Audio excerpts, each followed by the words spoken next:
I like because he went 3 rounds, so I don't underestimate opponents and have cage time in my bank. Of course, guys 10 years older than me, you know, these guys have power, but skill-wise, nobody will surprise me ever in this octagon. Skill-wise, I know I'm better than these guys. Only a little bit strength, and you know they're more mature. I'm more like crazy guy, speaking to fans, walking to the cage, enjoy too much, and I love it, you know. Yeah, we could all see how much you loved that entrance in there. The reception was absolutely tremendous. How much is that of a boost is that when you're heading into there? You know, the reception from the UK fans is incredible. Before I walk out with my team, I want to give shout out to my team, big brother Jez, Dean Garnett, Eldar Eldarov, you know, whole team. You know, when we walk out and the people like support us at the entry to the arena, I'm like, oh yeah, I love it, you know, I love it. Everything goes off your mind, you just go and they enjoy. It's been quite a surreal year for you. You know, everyone's been talking about you for a long time, and Tom Aspinall as well. And we've seen that picture been re-released from back in, was it around 2014, 2015, when you were both very young. You've competed on 2 UFC events together where Tom's headlined both, and you yourself are well on your way to making a massive statement in the company. What's that like, being around so many people that you've known for so long and seeing your success alongside theirs as well? Tom is a great model for UK young generation. This guy is not like party animal. There's so many guys that don't get a lot of media attention. They should have get. Example, it's Arnold Allen, it's Leon Edwards, it's Tom Aspinall, like Nathaniel Wood. You know, these guys are amazing. Good example. I think I don't disrespect media guys, but you give this bullshit guy like Paddy Pimblett attention. These guys never ever reach top 15. Like realistically, who understands MMA, they will never reach. And I don't think he's a great role model for young guys. Please follow like Tom Aspinall, Arnold Allen, like Leon Edwards, real mans outside the cage and inside the cage. And I'm proud to be on same card as man like Tom Aspinall. We know that your goal is to be the youngest champion in UFC history. You're coming out of these fights relatively unmarked, look like you're ready to go again.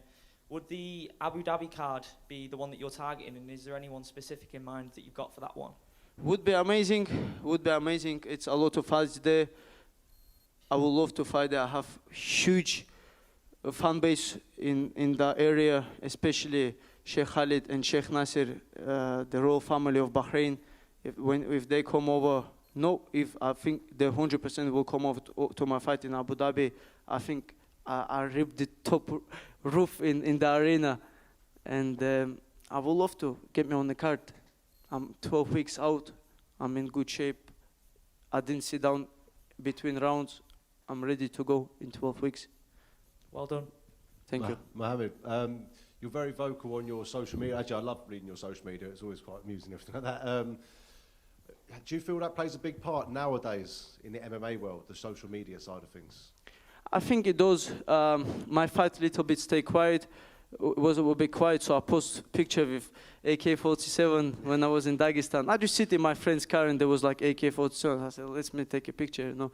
It's so I took a picture, I posted too in London, Charles. Just like I try to build fight. I'm against all this like stuff. I'm not like a bad boy, you know. I'm just normal guy from Wigan, you know, grew up there, but from Dagestan. Just normal. I don't want to threat anyone, but I told Charles after my fight, I want to say this in microphone inside the cage. I think Mike Bisping saved his time. Now give me 1 minute, and I want to apologize about I put finger up in the veins. This is not my personality.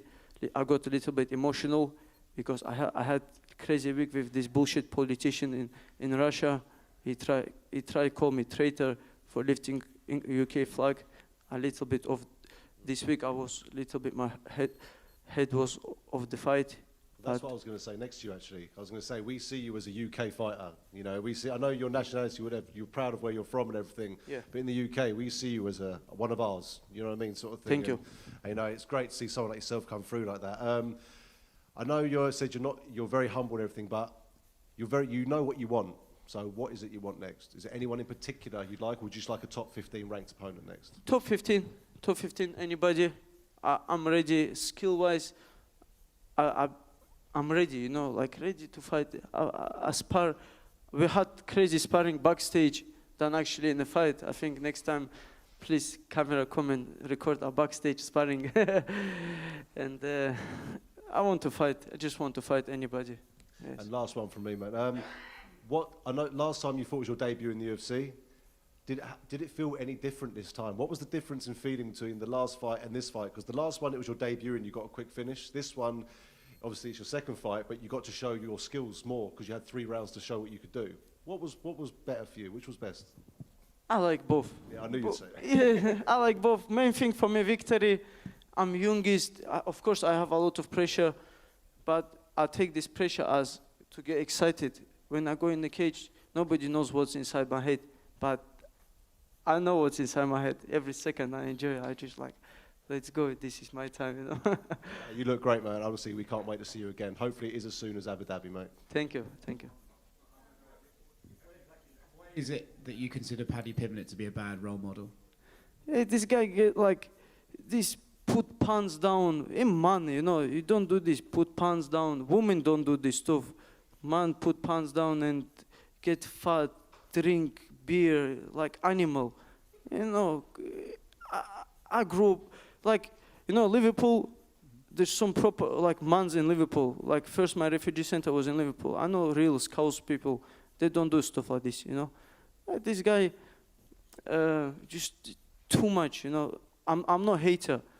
I just want to see younger generation follow real mans. If you talk about UK guys, there's Thomas Pinell, there's like Arnold Allen, Lane Edwards, mans of the words, of what they're doing, they will back you up. Not this guy like walk behind security, when they see camera, then he's like real guy, but when there's no camera, he's like hiding. I see this, I know this energy, you know. I'm not some kid like everybody push me to the cage, go fight, please. I grew up crazy too, you know.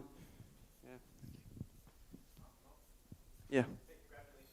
Thank you. Tonight, Tim Wheaton from Sports Kita here. So I wanted to ask, a year and a half from now, when you fight for a title, who's your prediction on who you will be facing? Who's the champion? I think Askar Askarov will be champion. He's very good, and we'll see. I think maybe he take belt and let the young generation take over. I'll speak to him later about this. That's absolutely right. Yeah. Askarov's the prediction. How did you feel about the fight? Any improvements? Any areas that you want to work on coming out of that? Good. Main thing, victory. I didn't get hit. He didn't surprise me with anything, and I respect him. Great opponent, great guy. Just like all this media stuff is, you know, this to build up the fight. But end of the day, I respect every single guy who steps in the octagon, earn money for the family. I cannot, like I said, I apologize for the finger. He has family watching him back home. It's not good thing I've done, and I'm a man, you know. And I do something wrong, I have heart to like apologize about this. And I wish him all the best. He will be back strong. Yeah. Thanks so much, man. Yeah.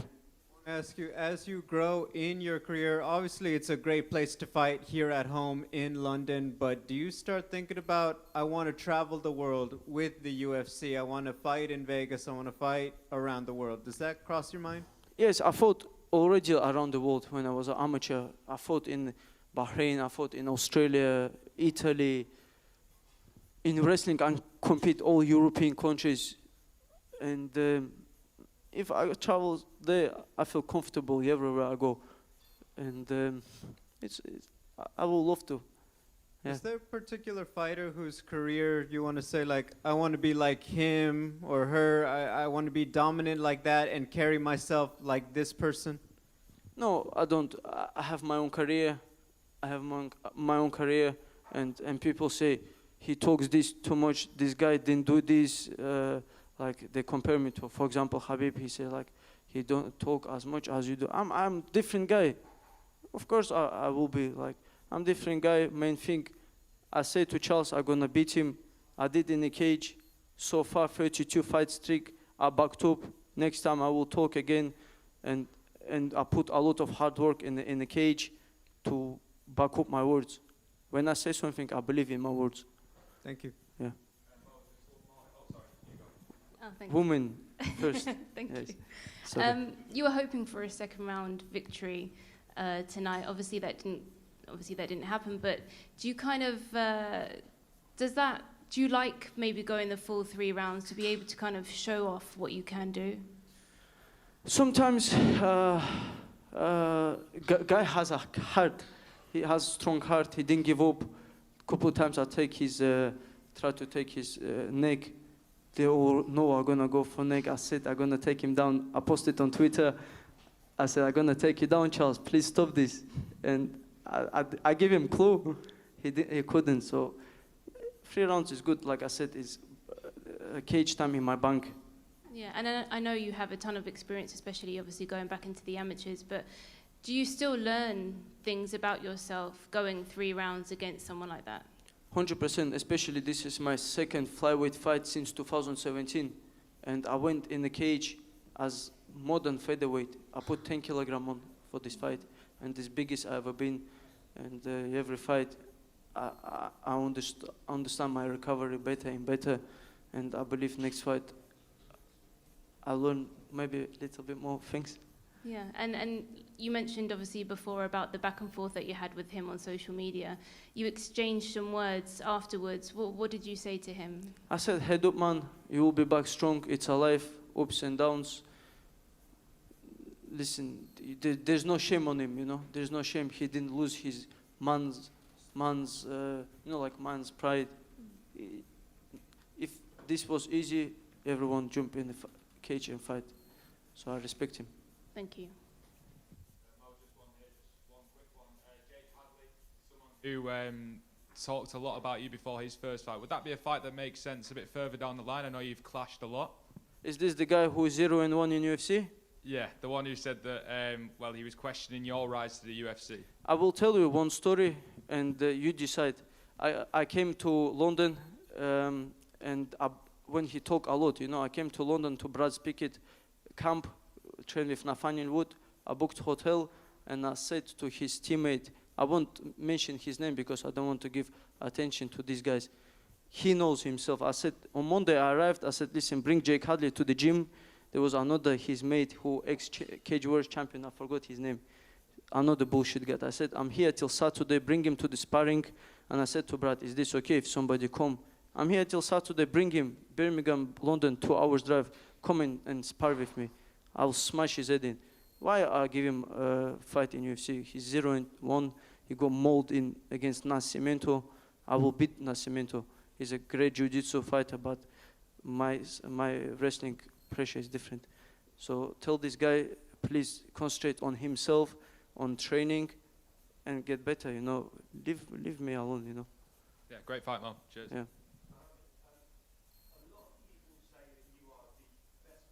In all of MMA at the moment, does that spur you on to kind of to live up to that, or is it kind of an unwanted pressure? Do you like that moniker or not?